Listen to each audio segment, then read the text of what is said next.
Hola a todos, paz y bien. Bienvenidos a nuestro estudio bíblico correspondiente al cuarto domingo del tiempo de Cuaresma, 14 de marzo de 2021. Qué rápido se está yendo este tiempo de Cuaresma, ¿verdad? Y el texto que vamos a estudiar este domingo está tomado del Evangelio según Juan, en el capítulo 3, versículos 14 al 21. Como siempre, lo pueden encontrar aquí abajo del video con la traducción que utilizo en base al texto griego, ¿ok? Y vámonos, porque hay mucho que estudiar el día de hoy. Espero que ya estén listos ahí con su Biblia, con su cuaderno, para tomar notas de la manera que a ustedes se les acomode mejor para poder estudiar este fascinante texto de este domingo. Miren, esta perícopa es la segunda parte de una escena que ocurre entre Jesús y un fariseo llamado Nicodemo.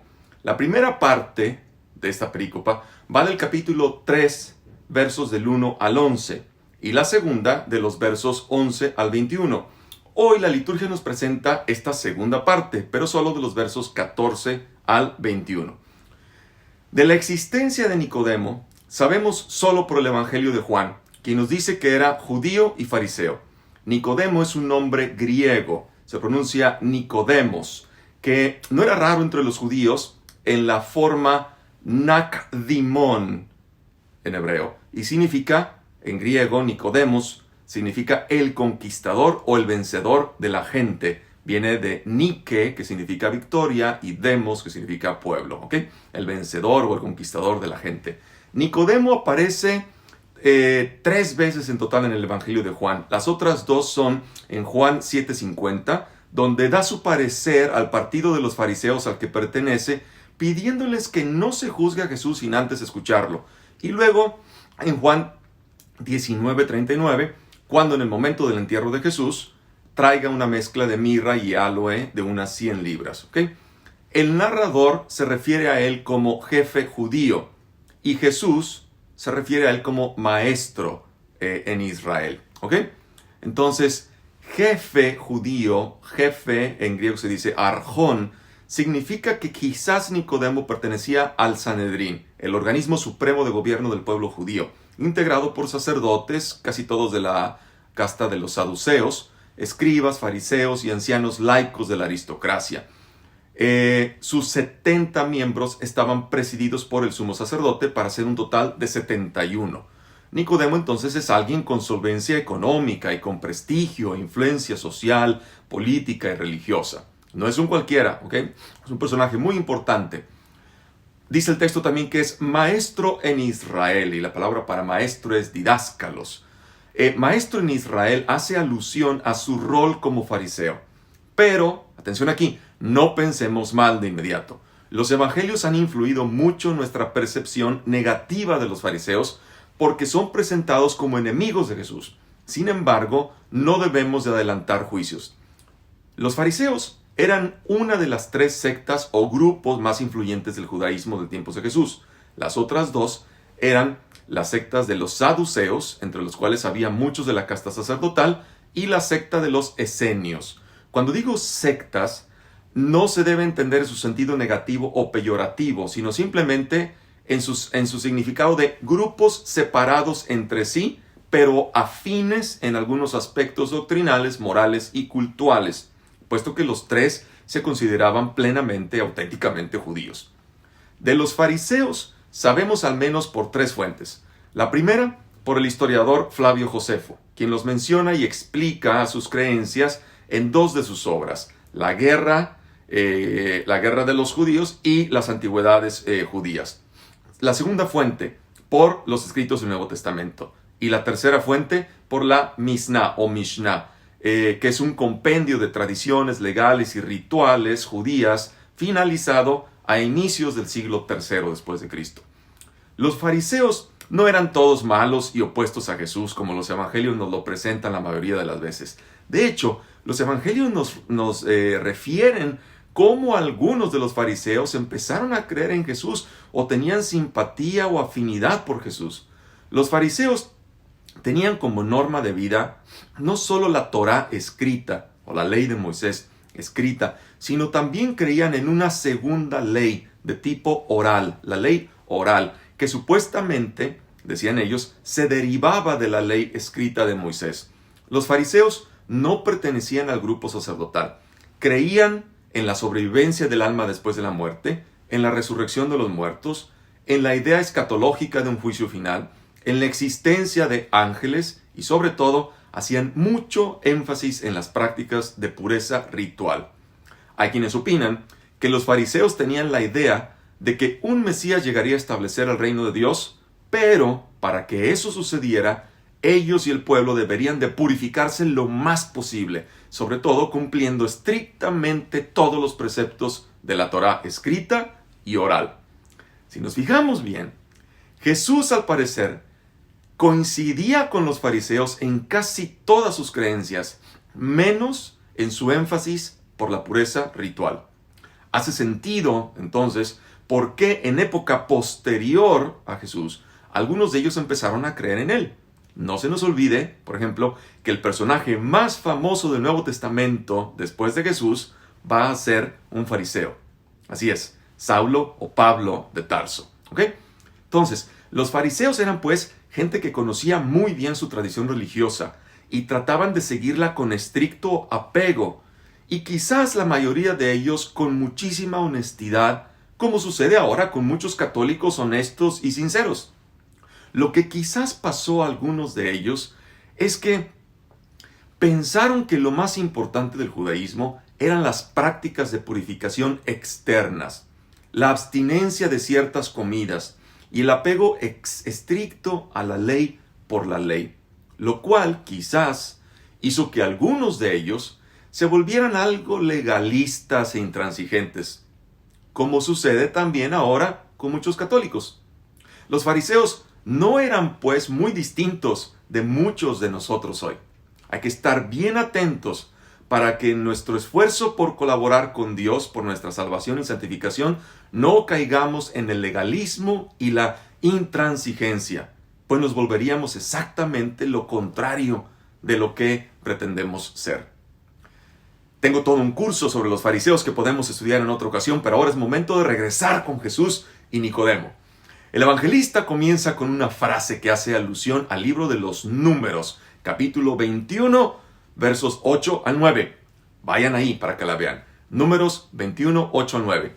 Escribe el evangelista: como Moisés levantó la serpiente en el desierto. Este episodio se refiere a cuando las serpientes habían sido enviadas por Dios, o al menos así lo interpretan los escritores del libro de Números, para castigar al pueblo por protestar contra Dios y contra Moisés ante las dificultades experimentadas durante el trayecto de Egipto a la tierra de Canaán. Dios le ordena a Moisés hacer una serpiente de bronce y ponerla en un palo para que todo el que hubiera sido mordido por las serpientes y viera la serpiente de bronce en el palo se curara, es decir, viviera, o sea, se salvara. Noten cómo estas palabras, estas tres palabras, son sinónimas: curarse, vivir, salvarse. Bien atentos a eso.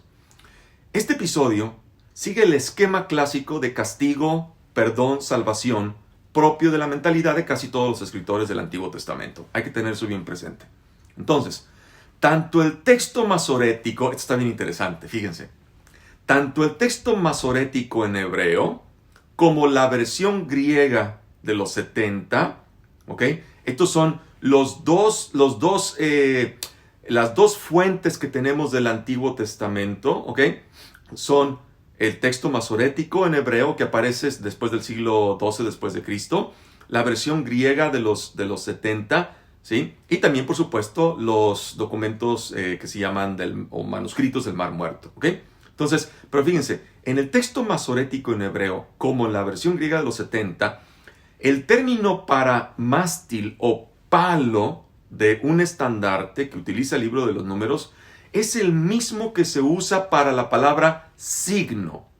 Signo. ¿Y por qué esto es importante? Porque en el libro de la sabiduría se refiere también a ese evento en el desierto con las serpientes y lo describe así, fíjense.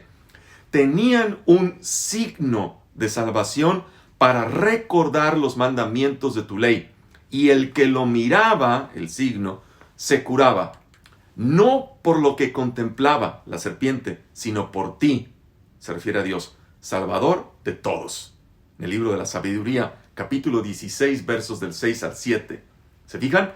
La serpiente es un signo de Dios y de su salvación. Esta misma mentalidad concuerda con lo que encontramos en el Evangelio de Juan, cuando dice que Jesús, al ser levantado en alto, se convertirá en un signo, en fuente de salvación para todos. En Juan capítulo 12, verso 32. Pero aún hay más. ¿Han oído hablar del Targum? ¿Okay? El Targum es la versión aramea, en arameo, de la Biblia hebrea. ¿Okay? Hay varias versiones del Targum. Entonces, en el Targum, es decir, esta versión aramea de la Biblia hebrea, el relato de las serpientes en el desierto, ¿sí? Mirar a la serpiente significa volver el corazón hacia el memra de Dios. Membra de Dios. El corazón, en el simbolismo judío, no representa las emociones, sino las intenciones, los pensamientos e incluso la persona misma. La palabra aramea memra significa palabra y se usaba en los escritos arameos para sustituir el nombre de Dios y para nombrar a Dios en sus relaciones con los seres humanos. Por ejemplo, en lugar de decir Yahvé es nuestro Dios, se dice Memra de Yahvé. Esto es fascinante, puesto que nos ayuda a comprender más en profundidad la teología de Juan. Han de saber ustedes que cuando Juan cita las escrituras judías, no lo hace siguiendo el texto masorético hebreo ni el texto griego de los 70, sino los targums arameos. Y esto amerita un estudio más profundo que ojalá tengamos oportunidad de hacer algún día, pero que aquí ya no podemos continuar por el momento, ¿ok? Volvamos a la perícopa. Luego, el evangelista nos dice con mucha claridad el paralelo. Así como la serpiente en el desierto fue causa de salvación para los judíos, así tiene que ser levantado el Hijo del Hombre. El verbo levantado, ¿sí?, que se dice en hebreo hipso, significa tanto ser levantado como ser exaltado. Y este motivo literario aplicado a Jesús, levantado como sinónimo de su crucifixión, aparecerá 3 veces más en el Evangelio de Juan. En el capítulo 8, verso 28, y en el capítulo 12, versos 32 y 34. Y esta acción de Jesús ser levantado, siguiendo estos textos que acabo de nombrar, significa varias cosas. La primera, la manifestación total de Jesús, el Hijo del Hombre, y el conocimiento de que Él viene de Dios y revela al Padre, no por iniciativa propia, sino por iniciativa del Padre. Segunda, que solo levantado en la cruz, Jesús podrá atraer a todos hacia Él, que es el signo de la salvación de Dios. Así como la serpiente en el palo era un signo que atraía a todos los moribundos para que quien la viera recobrara la salud, es decir, se pudiera salvar. ¿Se fijan? Y tercero, ser levantado significa también que el acto de ser levantado, crucificado, será motivo de incomprensión para muchos, puesto que esa no era la idea que el pueblo tenía ni del Mesías ni del Hijo del Hombre. Un nombre que es un tanto misterioso, ¿sí?, que aparece en el libro de Daniel, capítulo 7, versos 13 y 14, el Hijo del Hombre, ¿sí? Y es un hombre venido del cielo al que Dios le da todo poder y dominio. Ese es el Hijo del Hombre que los judíos quieren ver. Jesús no viene de esa manera, sino que viene a revelar a Dios mediante el servicio y la donación generosa de su propia vida. Por eso, los judíos del Evangelio de Juan no lo pueden entender. ¿Ok? Acuérdense que está detrás la polémica entre la comunidad de los judíos que no creen en Jesús contra los judíos que sí creen en Jesús, y de la cual hablé en el video pasado. Entonces vayan a ver ese video para que puedan enterarse de qué polémica estoy hablando. Seguimos. Continúa el texto. Para que todo el que crea en Él tenga la vida eterna. Creer en el Hijo del Hombre no significa aceptar ciegamente un conjunto de dogmas o de verdades infalibles respecto a la persona de Jesús. Algunas de ellas tan complicadas y rebuscadas y puestas tan fuera de contexto para nosotros hoy que nadie logra comprenderlas. O peor aún, se dice que como son cosas de fe o misterios de fe, la gente tiene que aceptarlas ciegamente sin cuestionar, ¿sí? Sin cuestionar lo que otros han formulado. Esa no fue la actitud de Jesús para con sus discípulos. Eso no es lo que los evangelistas nos quieren decir en sus textos. Jesús se relacionó con los suyos como lo que eran, como adultos. Los trata como adultos. Por eso Jesús exige respeto como condición para seguirlo. ¿Sí? ¿Respeto a qué? Respeto al discernimiento y a la decisión personal que cada uno hace. ¿Sí? Cada uno de nosotros tenemos que hacer esa decisión personal y hacernos responsable de la respuesta que damos a Jesús y a su mensaje, es decir, a su evangelio.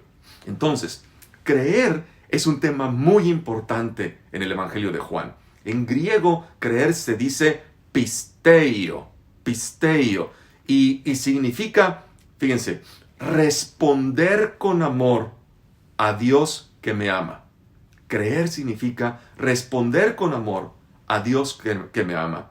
Creer es confiar que Dios me ama de una manera tal que siempre y solamente quiere mi bien y el bien de los demás.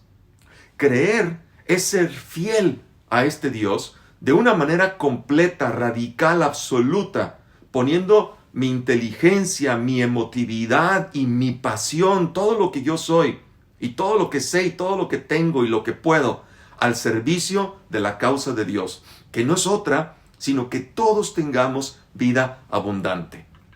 De modo que las cosas son más simples de lo que las hemos hecho.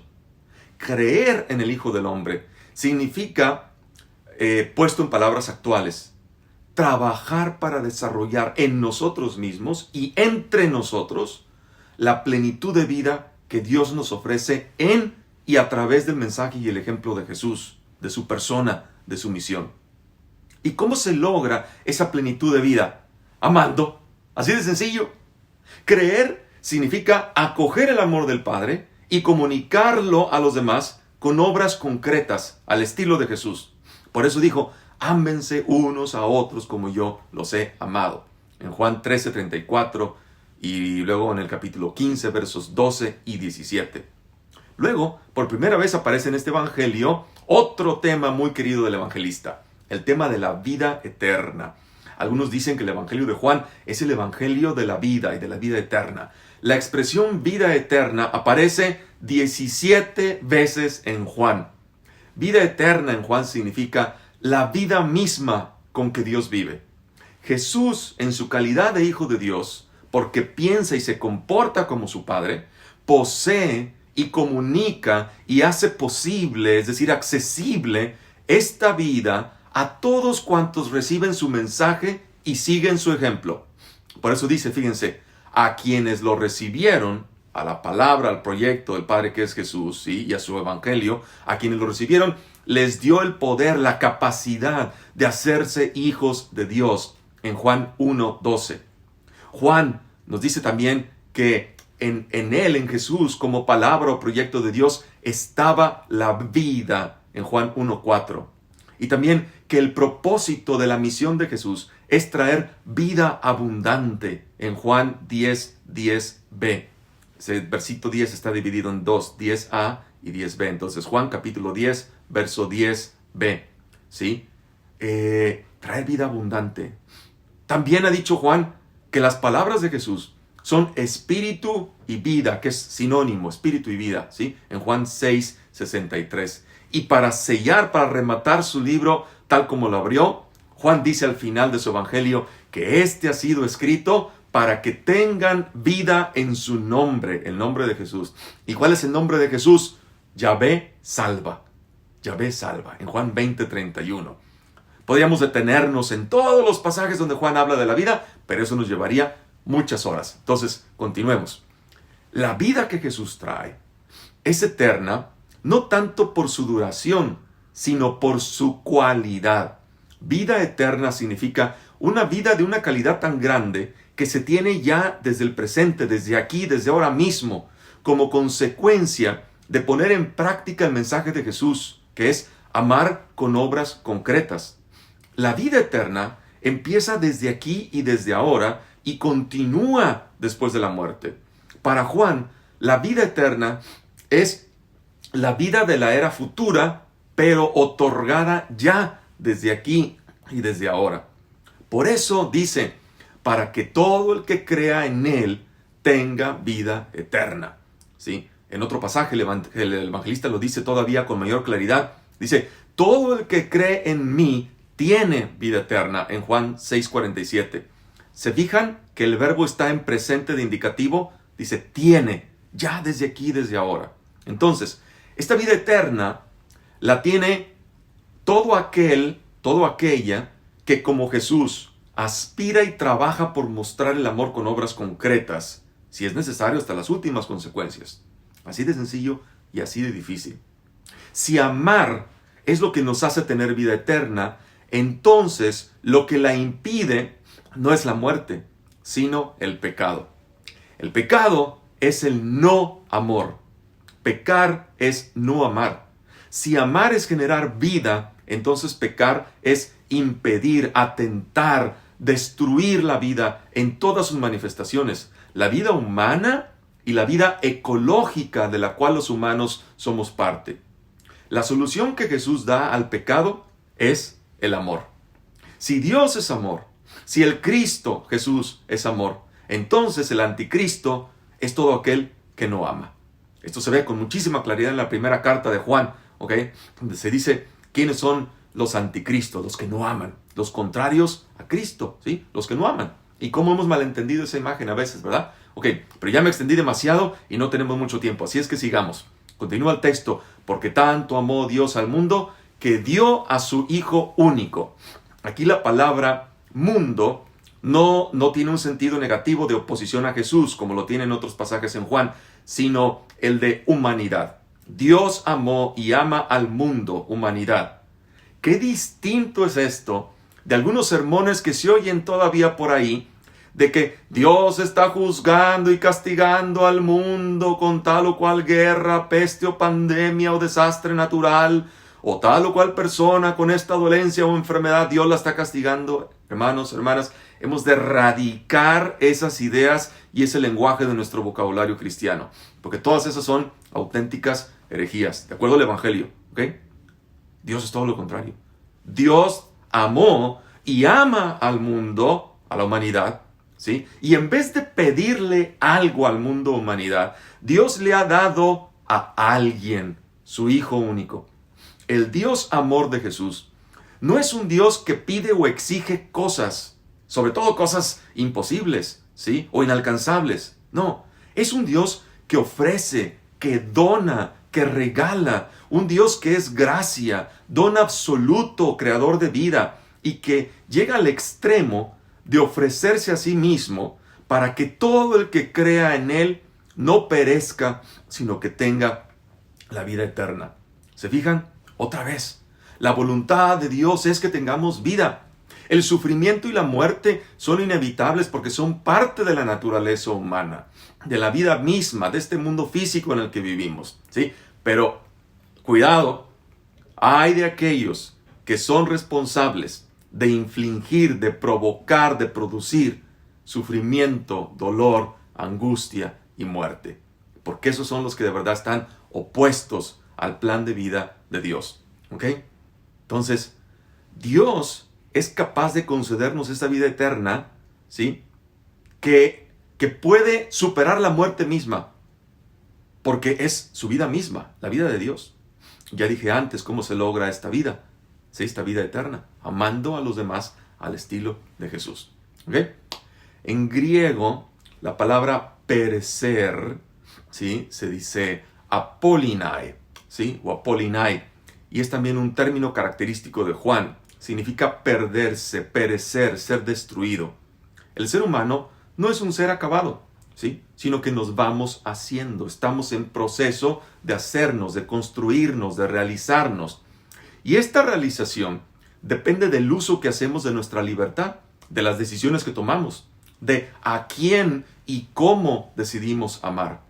Son nuestras malas decisiones, no Dios, las que nos hacen perdernos, las que nos destruyen y destruyen las relaciones alrededor de nosotros y destruyen también el mundo en el que vivimos.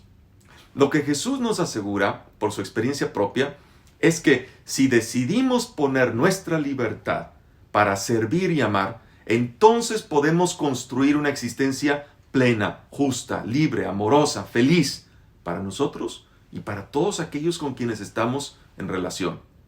¿Ok? Continúa el texto. Dios no ha enviado a su Hijo al mundo para juzgar al mundo. Atención, ¿sí? Al verbo enviado. En griego se dice apostello y significa enviar. Y de ahí viene la palabra apóstol, que significa enviado. Enviado para una misión particular. Juan nos está diciendo aquí que Jesús es el apóstol de Dios. Dios lo ha enviado, el Padre lo ha enviado, ¿sí? Para que tengamos vida. Y luego Jesús también enviará a otros, ¿sí? Es decir, los hará apóstoles, hombres y mujeres, para que continúen su misión de dar vida al mundo. Entonces, la misión de los que queremos ser apóstoles de Jesús no es otra cosa, sino suscitar la vida en todas sus manifestaciones. ¿Ven cómo Juan dice y repite lo mismo de maneras diferentes? Es impresionante esto. La misión de los apóstoles, los de entonces y los de ahora, la misión nuestra, si queremos ser apóstoles de verdad de Jesús, es dar vida, suscitar la vida, promover la vida, proteger la vida, la humana y la ecológica, es decir, la de todo lo que está alrededor de nosotros. Como nos lo recuerda muy bien el Papa Francisco en su encíclica Laudato Si, sobre el cuidado de toda la creación. Entonces, Jesús, el apóstol, el enviado de Dios, no ha sido enviado para juzgar al mundo. Atención aquí, esa tampoco es nuestra misión. Nosotros no hemos sido enviados a juzgar a nadie. Desgraciadamente, hay quienes en nuestras comunidades eclesiales están bien listos y dispuestos a juzgar siempre a todo mundo. Para esos, todos están mal, menos ellos o ellas. Todos tienen que cambiar y ajustarse de acuerdo a sus estrechos criterios, y si no lo hacen, los destrozan con juicios, chismes, calumnias, mentiras. Atención, no se nos olvide, si ni el mismo Jesús vino a juzgar, según aquí este texto, entonces a nadie, tampoco es nuestra labor juzgar a los demás. Son las obras de cada uno las que nos juzgan, y luego la confirmación del juicio que hacemos de nosotros mismos, es decir, de las decisiones que cada uno hemos tomado, le corresponde solo a Dios. ¿Sí? De parte de Dios solo hay ofrecimiento de vida. Cada uno puede aceptarla o rechazarla, y es así como se juzga a sí mismo. Recordemos que en el diálogo elaborado por el evangelista, Jesús está hablando con un fariseo. Jesús está haciendo algo inaudito. Está demoliendo la idea muy en boga en su época de esperar un Mesías juez del pueblo. ¿Sí? Jesús no está de acuerdo. El Hijo no ha venido para juzgar al mundo, sino para que el mundo se salve por Él, o por medio de Él, o a través de Él. Salvarse significa precisamente tener o recibir la vida eterna, de la cual ya he hablado anteriormente. Miremos quién es el objeto de la salvación de Dios. El mundo. Esta salvación, esta propuesta de vida eterna, es para todos sin excepción. Para el mundo. Para todos sin excepción. Nadie puede ni debe ser excluido de ella. Tenemos que hacer un examen de conciencia. ¿Cuántas veces hemos estorbado a que la salvación, la vida eterna, llegue a los demás por nuestros malos ejemplos, palabras, omisiones, con nuestro deseo de dominio sobre los demás y, lo que es peor, en el nombre de Dios? Pensemos, ¿qué hemos sido más? ¿Facilitadores de la salvación, vida eterna de Dios, o bloqueadores de la salvación, vida eterna de Dios? Cada uno tenemos que analizarnos, y la Cuaresma es un excelente momento para hacer este examen de conciencia. Continúa el texto y dice: el que cree en Él no es juzgado. quien cree en Jesús, es decir, quien vive amando y sirviendo al estilo de Jesús, no tiene que temer ningún juicio, porque su conciencia no le reprocha nada. Pero después dice el texto, pero el que no cree ya está juzgado. Es decir, quien no vive de acuerdo a unos valores, ¿sí? O más bien quien vive de acuerdo a unos valores opuestos a los de Jesús, sobre todo encerrado en su egoísmo destructor autorreferencial, ese ser humano, ¿sí?, se juzga a sí mismo. ¿Por qué? Porque no ha creído, continúa el texto, no ha creído en el nombre del Hijo unigénito de Dios. El ser humano se juzga a sí mismo por no creer en el amor que Dios le ofrece y rechazando el amor que Dios le ofrece, ¿sí? Todo aquel que actúa contra el amor o la vida permanece en la muerte. ¿Cuántas personas todavía hoy, por una razón o por otra, se sienten indignas del amor de Dios? Quitémonos esa idea. Quitémonos esa idea. El texto aquí nos lo dice con toda claridad. Dios ha enviado a Jesús para salvarnos, porque nos ama, porque nos quiere, porque nos busca. Dios no rechaza a nadie, absolutamente nadie. No hay nada que tú hayas hecho, ¿sí?, que pueda alejar a Dios, ¿sí? Si de verdad tú eres consciente de eso, de lo que has hecho, de tu situación, ¿sí?, y de verdad quieres cambiar y reorientar tu vida, Dios no te va a rechazar.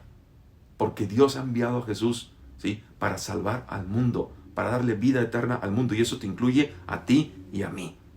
¿Qué necesitamos? Querer, nada más, es todo. ¿Sí? Jesús continúa, y el juicio está en que vino la luz al mundo, ¿sí? Y aquí atención, la luz en el Evangelio de Juan es imagen de la vida. Los judíos creían que la luz, la vida, era la Torá, la ley, y de hecho así la llamaban, muchas veces a lo largo de todo el Antiguo Testamento. Para el evangelista y para los cristianos, la luz no es un código legal, la luz es la vida, y esa vida está representada en Jesús. Por eso dice que Jesús es la luz que viene al mundo, o también, como dirá más adelante, la luz del mundo, en Juan 9:5. Y los seres humanos, dice, amaron más las tinieblas que la luz, porque sus obras eran malas. Amar las tinieblas es hacer el mal. Amar la luz es hacer el bien. Recordemos que está hablando a un fariseo, un observante acérrimo de la ley, de la doctrina, de los innumerables preceptos legales y rituales que debían ser practicados si se quería estar cerca de Dios o en paz con Dios. Para Jesús no es así. Para Jesús, lo que separa de Dios no es la doctrina, sino la conducta, las obras. El ser humano no se salva por seguir ciertas doctrinas, sino por su fe concretizada en obras buenas. ¿Cuántas veces se puede ser muy ortodoxo en las creencias y en las prácticas cultuales, pero muy hereje en la falta de amor a los demás? Que no nos pase eso a nosotros. Luego, fijémonos muy bien en las dos frases que siguen. Esta es mi parte favorita quizá del texto de hoy. La estructura gramatical de estas dos frases nos da la clave para entender la importancia de la enseñanza que el evangelista nos quiere transmitir. Dice, pues todo el que obra mal aborrece la luz y no va a la luz, para que no sean censuradas sus obras. Pero el que obra la verdad va a la luz para que quede de manifiesto que sus obras están hechas según Dios. ¿Se fijan? Quien obra el mal no ama la luz, sino que se esconde, se oculta en las tinieblas, miente para que nadie lo vea. Ante un ofrecimiento de plenitud de vida, el ser humano tiene la opción de no ir a la luz, ¿sí? De no ir a la luz, sino de preferir la oscuridad. Y luego dice el texto, pero el que obra la verdad, pongamos muchísima atención a esto, ¿ok? El evangelista usa conceptos opuestos para contrastar las dos actitudes, la de quien escoge la luz o la oscuridad, el bien o el mal. Pero fijémonos bien en un pequeñísimo detalle. El evangelista ha dicho primero, el que obra el mal. siguiendo el patrón de opuestos, mal, bien, luz, tinieblas, si el evangelista hubiera sido fiel a la estructura lógica y gramatical, debió haber escrito en la segunda frase, el que obra el bien, ¿sí? El que obra el mal, dijo antes, ¿sí? Luego entonces hubiera dicho, el que obra el bien, ¿sí? O bien, en la primera frase debió de haber escrito, el que obra la mentira, ¿sí? Puesto que en la segunda frase dice, el que obra la verdad. Y entonces los opuestos cuadrarían perfectamente. En vez de eso, en la segunda frase, el evangelista ha escrito, el que obra la verdad. ¿Le suena raro? ¿De dónde salió la palabra verdad? Juan introduce aquí otro de sus temas favoritos, la verdad. Pero atentos, Jesús habla de obrar o hacer la verdad. ¿Cómo es eso? Estamos acostumbrados a referirnos a la verdad como algo que se piensa u opina, no como algo que se hace. Esto tiene consecuencias tremendas para Jesús, ¿sí? O para el Jesús joánico de Juan, ¿sí? ¿Por qué? Porque la verdad entonces no es una doctrina, sino una conducta que es practicada, vivida, manifestada. ¿Por qué esto es así? ¿Sí? Porque Jesús jamás habla, fíjense, esto es interesantísimo en el Evangelio de Juan y en los otros evangelios también. Jesús jamás habla de tener la verdad, sino de estar en la verdad, ser de la verdad y obrar o hacer la verdad. ¿Por qué? Porque quien cree que tiene la verdad, en base a doctrinas, se siente en posición de juzgar, de condenar, de excomulgar, de dividir y de diferenciarse de los otros con pretensiones de autenticidad, de exclusividad, de infalibilidad. ¿Cuántas guerras y muertes se ha causado, incluso en nombre de Dios, porque un grupo de personas, ¿sí?, creía que tenía la verdad? Jesús no cae en esa trampa. Para Jesús, la verdad es algo que se hace, no que se cree, ¿sí? ¿Qué significa esto? Estar en la verdad significa hacer el bien, insertarse en el dinamismo creador y amoroso de Dios que nos ama. Estar en la verdad, obrar la verdad, hacer la verdad, significa nada menos que amar. Amar. Jesús nos muestra con su vida, no con doctrinas, que el valor más importante para sus discípulos debe ser el bien del ser humano. Ámense unos a otros, en Juan 13:34. Entonces, eso significa obrar la verdad, ser de la verdad o estar en la verdad. Por eso, Jesús también dirá más adelante que la verdad los hará libres. ¿Sí? ¿Cuál verdad? ¿Un dogma? ¿Una doctrina? ¿Una ideología? No, el amor. Si obrar la verdad es amar, entonces la verdad es sinónimo de amor. Y esto se deja ver muy bien en la primera carta de Juan. Amar nos hace libres. Amar nos hace hijos de Dios. Amar nos permite tener la vida eterna. Entonces, mientras más y mejor amamos, más nos parecemos a Dios, más ponemos en evidencia que vivimos según Dios, porque Dios quiere el bien del ser humano.